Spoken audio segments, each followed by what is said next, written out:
Chapter 490, Warning of a Former Sailor. The lobby of the Pritz Harbor Ticket Company was rather spacious, with 7 ticketing windows, but there were already a dozen or so people lined up in front of each. Klein took a glance and didn't directly go to the one with the fewest people. Instead, he took 2 steps to the right and arrived in front of an erected brown board. There were many pieces of white paper pasted on the wooden board, announcing all the information about the recent week's passenger ships, including their destinations, the ports they passed, and the prices of the different cabins. Before Klein could take a closer look, a staff member came over and drew a red circle on the second-class cabin of one line, marking it with a single phrase: "Sold out." So popular, Klein sighed. Of course, Pritz Harbor is the kingdom's largest port. Countless people pass through here to the southern continent and the colonial islands to seek out opportunities. A middle-aged man who was standing next to the wooden board replied in a clearly boastful manner. He was wearing a black bonnet and a black and white checkered uniform similar to that of the police, but he had no epaulets. All he had was a seagull badge hanging from his chest, exactly identical to the logo of the Pritz Harbor Ticket Company. The middle-aged man's face, hands, and all of his exposed skin were bronze in color and rather rough. It was as if he had been exposed to the sea breeze and the sun for many years to the point of giving people the feeling that he had salt in his wrinkles. Find the guard in the lobby if there's a dispute. This should be the guard.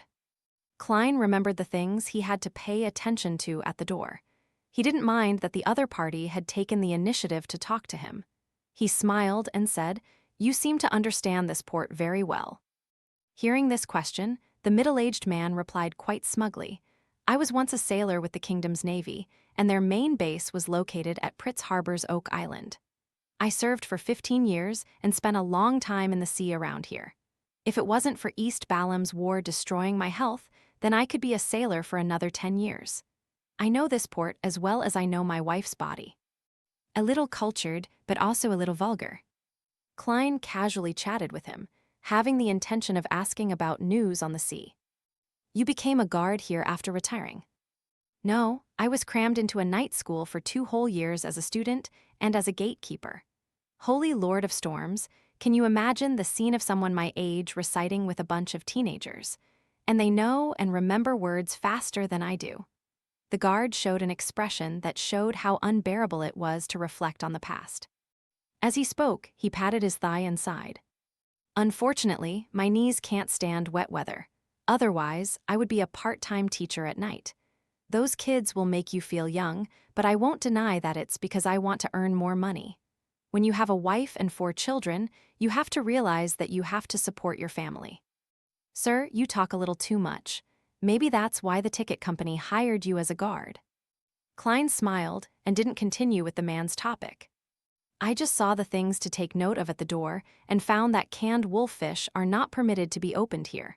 Frankly speaking, I've never heard of such a thing." The guard's expression suddenly became complicated. He pinched his nose and said, "It's a food that's popular in places like the east coast of Fasak and the Gargas archipelago. It's wolffish pickled in salt, but it retains the blood and the smell. The smell is very, very stimulating. It stinks and it's disgusting. It turns out to be a food of unknown origins." Klein laughed and said, "But I don't think anyone would specially eat canned food while waiting in line to buy a ticket, right?"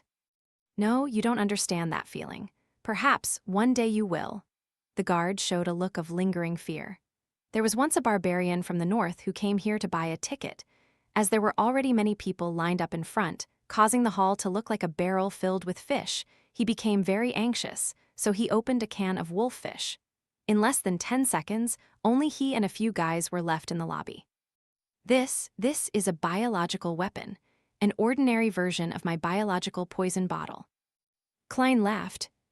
In the end, he successfully bought a ticket, and a new point to take note of was added outside. The result wasn't as he expected. The lady and the gentleman in charge of ticket sales also escaped. "Ha, as you know, the brains of barbarians are even worse than that of curly-haired baboons," the guard chuckled. "When I was a sailor, there was a rumor at sea that a group of pirates controlled a merchant ship from Rolls. Ah, that's a city on the east coast of Fasak. In short, the pirates eagerly opened their spoils, but who knew that they were barrels filled to the brim with wolffish? Can you guess the outcome? They fainted, vomited, and lost their fighting power, and the crew received their bounty reward. Good story, Klein tried not to laugh. He returned his gaze to the pieces of paper on the wooden board and searched for information for a ship scheduled to depart on 5th January. As a professional, he had previously divined which date was suitable for setting sail on this week. It came out to be the 5th and 8th, and among the passenger ships that headed to the Rørsted archipelago, the St. Havre and the White Agate suited him the most.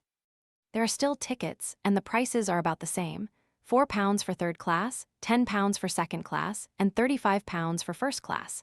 People who depend on the sea for survival more or less believe in the Lord of the Storms.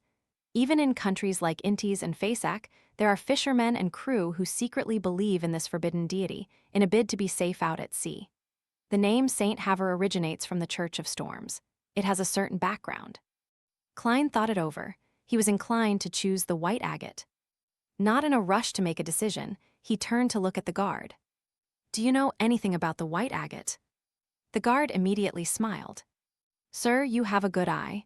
The White Agate is a steam-powered ship, but it also retains a sail. Its maximum speed is 16 knots. Also, the captain is very experienced. He was once the boatswain of the Royal Navy's William Vino. It should be the Imperial Navy. The king has always claimed that he obtained the title of emperor in Balam. Heh, in the Imperial Navy, no matter how outstanding or excellent the average person is, he can at most become a boatswain. He cannot be an officer unless you can satisfy your superior, regardless of what method is used. Only then can you be recommended to the Pritz Naval Academy as a reserve officer. This is how Elend was forced to leave the Navy and ended up joining the White Agate, where he slowly became captain one step at a time. I suggest you choose a first-class cabin.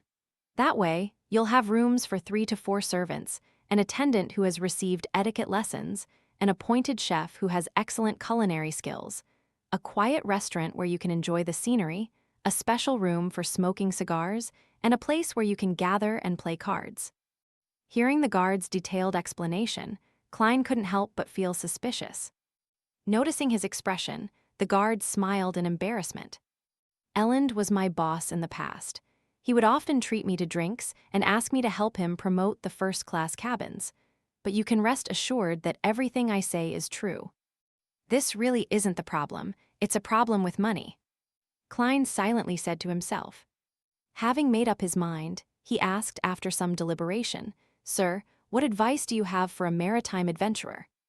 To suit Jamin Sparrow's identity, Klein had modified his image slightly to make himself seem colder and sharper. "Adventurer," the guard unconsciously raised his voice. Many people in the queue turned to look at Klein. Based on his spiritual intuition, Klein instinctively traced a line of sight. He saw a man in his 30s wearing a black top hat. He had a boorish face, weather-beaten wrinkles, a strong but not tall body, and pale blue eyes that had experienced a lot. Another adventurer. Klein and the man looked away, just as their eyes met. At that moment, the guard squeezed out a smile and said, "I'm sorry, I'm a bit too sensitive on the term adventurer. In my opinion, this is equivalent to a fugitive, a sea villain, and a person who goes against his pledges.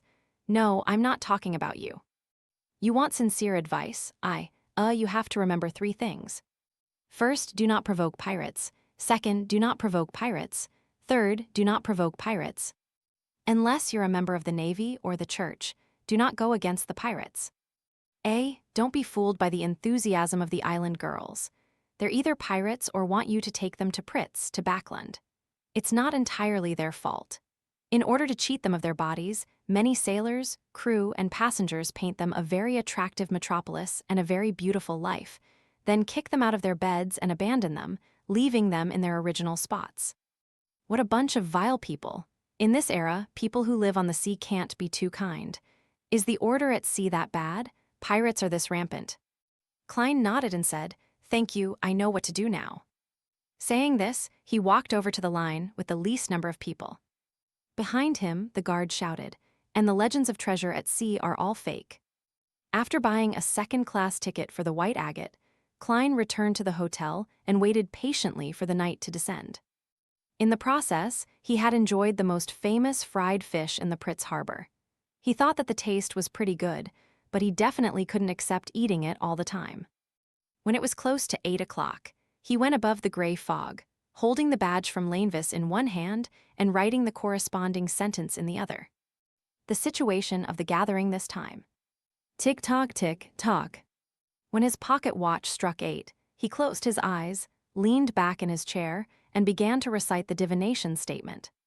He had reason to believe that when the door of the gathering opened, he would be able to divine something above the gray fog with the aid of this medium, which had locked onto the location. He had failed before because nothing had happened yet, but this was different. Things were happening now, and Klein had the right medium. Soon, Klein entered a gray, blurry dream world. He saw the Tussock River flowing quietly, a wide river valley on the two sides, and about a dozen people in different positions. They were shrouded in thin light, vanishing indistinctively or illusorily. One of them had black hair and green eyes. He looked quite handsome, and he was a familiar face to Klein. Leonard Mitchell,